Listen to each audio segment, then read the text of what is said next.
Hello, welcome back to Texas Cooking. Today we're going to work on fajitas.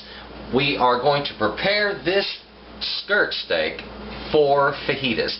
Now, what has to be done to this? Well, when you get these at the supermarket, they look pretty nice, but as you're about to find out, it's a little bit different to prepare these for cooking than it is for most meats. We'll show you how it's done.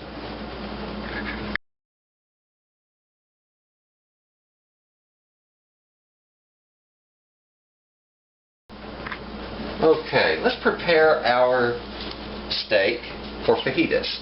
Now this is a typical skirt. This is what you will find in most markets for fajita meat, or if you're looking for specifically skirt steak, just look under that name. Now, what I want to do is to remove the heavy blocks of fat to prepare this for cooking, like this right here. I can take all of that fat, and often I can just pull it straight off of the meat. Looky there. Isn't that nice? I'll use that knife to kind of hold the meat down, and if it gets uncooperative, there we go. Now to do this, make sure that knife is absolutely razor sharp. It needs to be sharper than a razor if necessary, or if possible.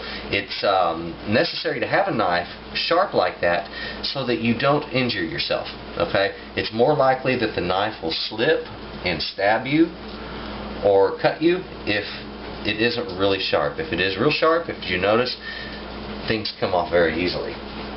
Now, the problem with this is what you would normally see in the market. This is the side they show you, okay, and it looks nice and pretty. However, what our problem is the connective tissue underneath. Now, there is a little bit here on top of this. However, it's a very, very thin membrane, and it's not going to cause a lot of problem.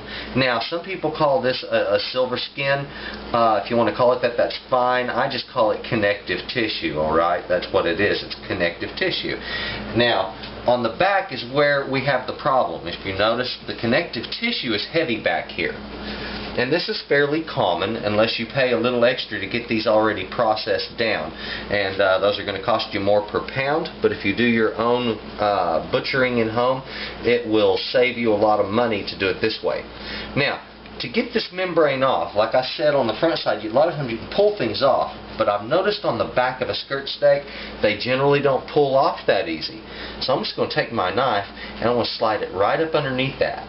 Okay, and turning my knife slightly upward, I'm going to cut right down along the length of that. Alright. Remember, it needs to be very sharp to do this. Look at that. Isn't that nice? Keep traveling down. There we go. Now turn the knife sharp up and cut it off. Alright.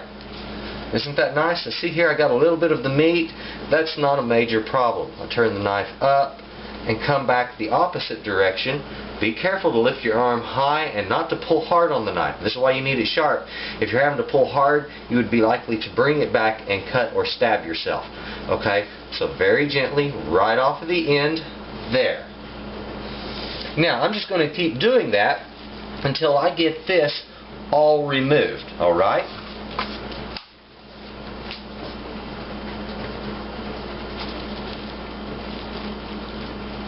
Let's go right into that.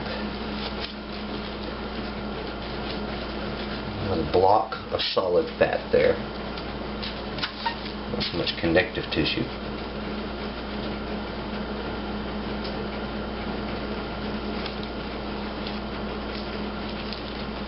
Why is it important to remove this?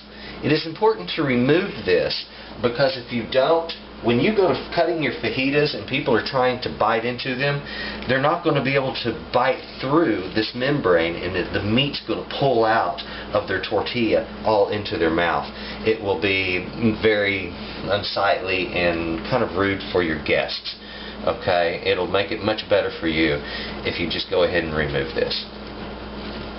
Also, this membrane will block some of the flavor that we're going to add to this later for spices. So I want to get it off of there so I can get the flavor into the meat rather than flavoring some membrane I don't want. Okay, keep working it down and I'll show you what this looks like in a few minutes after I finish getting this off. This only takes minutes to do. Okay, our skirt for fajitas is now been processed by having the membrane removed. Now look how much longer that is. That sucker stretches way out there. Okay, it's about twice as long now, and that's because it has nothing holding these filaments of meat together anymore. They're just now pulling apart. It's quite evident here at the end. You can actually see, you know, where the segments are starting to pull in half. Now, on the end of that, when you're grilling it, because it's so thin, if you'd like, take it and fold it over like so, and keep it folded over as you're grilling, and that way it protects that thinner meat from overcooking while you're trying to get the rest cooked through. Now, on this, you're going to notice you're going to have some bands of fat, like here and here, here.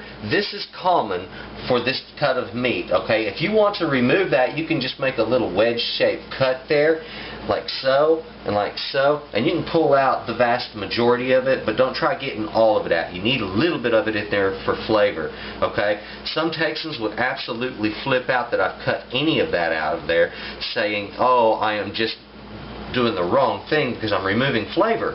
And this is true. That is that solid fat that provides flavor. Unfortunately, it also clogs arteries. So some people want that removed. Go ahead and remove it if you'd like. Otherwise, you can leave it in there for flavor. When you do, that will likely open up a segment, though, and it may come in half. Those segments of fat often run very deep through there. So I'm not going to worry too much about any of the rest of the fat I have on this. It's all just the right amount for me at this point. Now, ladies and gentlemen, if you want to know what they have in Texas for fajita meat, it's that cut right there. It's the beef skirt, and it's been processed down this way. Here's you a tip. When you go to cut this after cooking it, do not make cross cuts like this.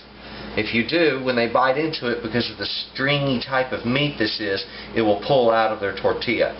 So go ahead and cut a block of it right here, then turn that block and make your cuts cross the grain this way.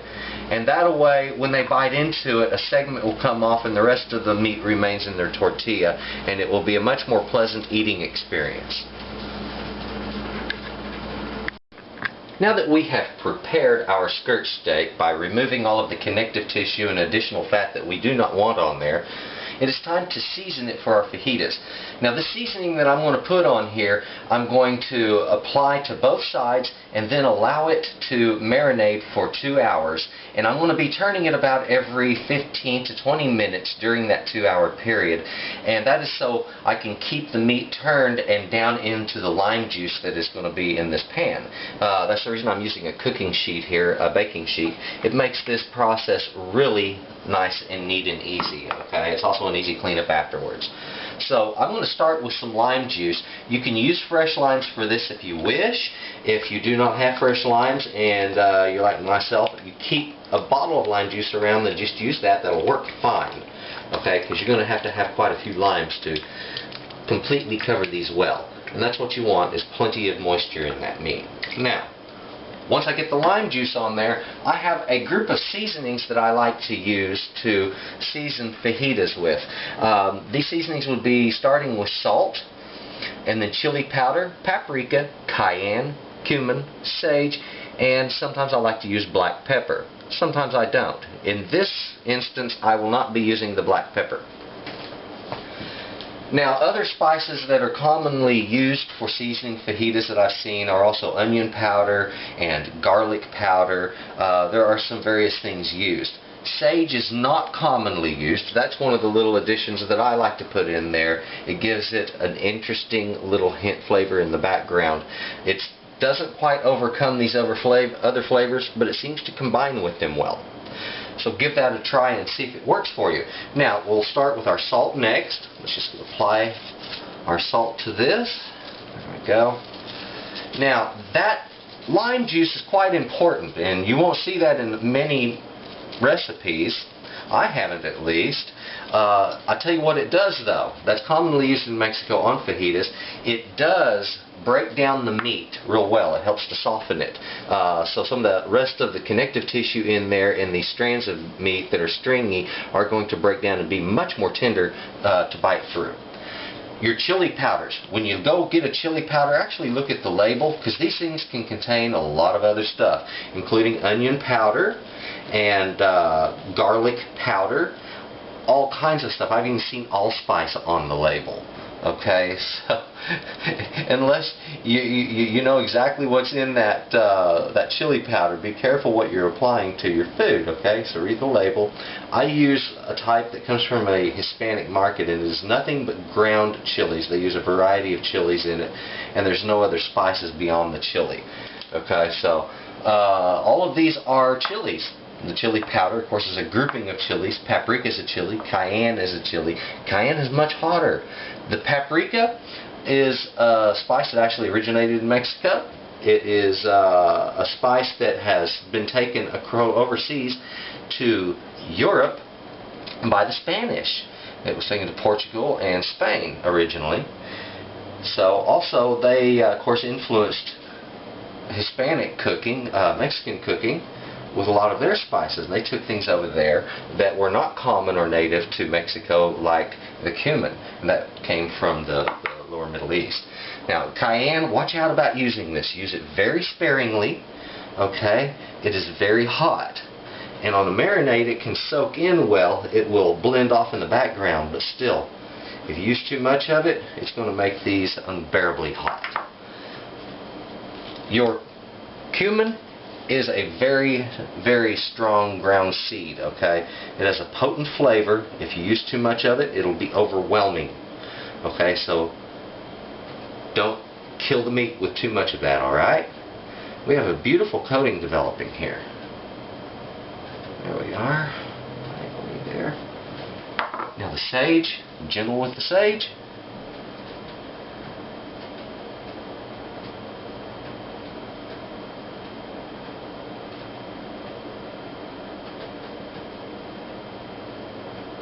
Are.